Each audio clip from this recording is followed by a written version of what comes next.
All right, welcome back to the channel.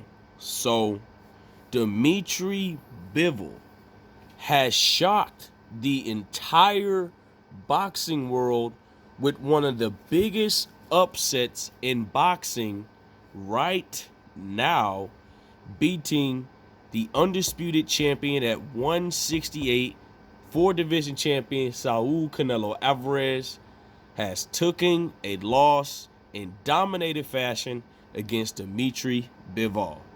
I'm definitely going to break this down. Let's talk about it in this video.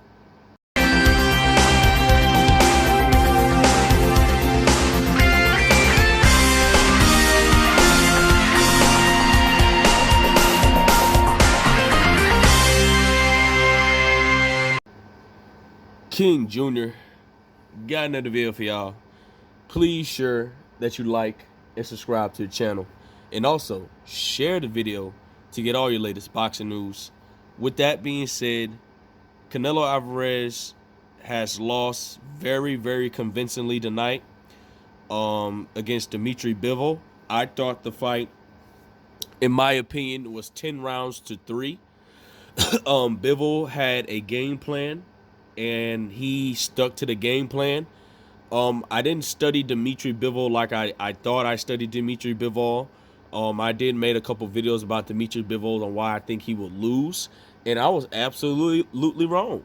Bivol has shown that he has a great jab. He's shown that he can set up combinations very fast. He has very fast hands. He has very good footwork. I was very shocked. And Bivol has stated this, that we have a game plan for Canelo Alvarez. And Canelo Alvarez's game plan was to try to hit Bivol in his arm to force Bivol to lower his guard and to catch Bivol with a clean shot. And then when Canelo Alvarez was doing that, Dmitry Bivol was setting up shots and combinations on Canelo Alvarez. So when Canelo Alvarez went to the body, threw uppercuts towards the body, Bivol was already in the motion of countering Canelo Alvarez. And there was times that Canelo Alvarez was getting pushed back by Dmitry Bivol, because I really overrated and underestimated Dmitry Bivol in this scenario. I thought Dmitry Bivol looked spectacular. He showed that he has a lot of boxing ability. Dmitry Bivol was a Olympic medalist or something like that. I don't know if he was gold, but I think he was a gold Olympic medalist, whatever the case may be. And he just simply flat out outclassed Canelo Alvarez. Now, a lot of people is going to say, oh, he's not going to be able to beat Benavidez, Charlo, and the others. We don't know that. We got to see the fight happen. Just because Bivol did it, that doesn't mean Charlo, Benavidez, Demetrius Andrade, so on and so forth can do it as well. We have to see. But I was very shocked by this performance from Dmitry Bivol.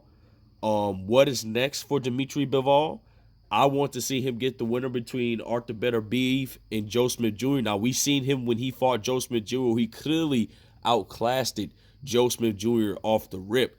I would like to see what his game plan would be against Arthur Beterbiev. Now, if he has that same performance as he has with Canelo Alvarez against Arthur Beterbiev, I think he beats Arthur Beterbiev and becomes undisputed, because it's just the fact that Dmitry Bivol, you know, his style, if you look at his first few fights, you're thinking, okay, this guy, he's not going to be able to keep Canelo off of him because of the power. What Canelo Alvarez did wrong in this fight, he tried to overwhelm him with his power. He thought that he was going to break down Dmitry Bivol with his power, and he simply just couldn't do it. Bivol was just basically walking right through the shots. He had a game plan, and, you know, Bivol just kept that jab. And like I said before, the jab is really going to determine who's going to win this fight. And Bivol had a damn good jab tonight. He was pumping that jab. He was also having a high work rate on Canelo Alvarez. He was not giving Canelo Alvarez openings and advantages. And he simply just slowed down Canelo Alvarez. Now, in my opinion, Canelo Alvarez looked at gas in the first 3 to 4 rounds. And Bivol was putting in that work on Canelo Alvarez. And I was very shocked on why Canelo Alvarez didn't make adjustments to that. And, you know, people want to say it's slow feet, and I've been saying this as well. He does not have the best footwork in the world. And Bivol, at the end of the day, he put on a masterclass performance. And at best, I give it 10 rounds to 3 because Bivol is a masterclass boxer. He's not the biggest puncher in the world, but he has shown that, hey, look, just because he's Canelo Alvarez, he's Canelo Alvarez. Like, remember you guys said, you remember when Bivol had an interview and people say people must think this guy is Jesus or something or invincible. Well, Bivol's showing us that Canelo Alvarez is not invincible. Now, what was really shocking to me was that Canelo Alvarez was getting booed by the fans. He was getting booed by his Mexican people because they thought he was really going to have a victory over Dmitry Bivol on Cinco de Mayo weekend, and it turns out that he has failed. And I'm still going to rock with Canelo Alvarez on this one. He just got his ass whipped tonight, and that's just the point of the matter. And I think he can bounce back. He does have a fight with Gennady Golovkin if that fight's still in the fruition, which I think it is.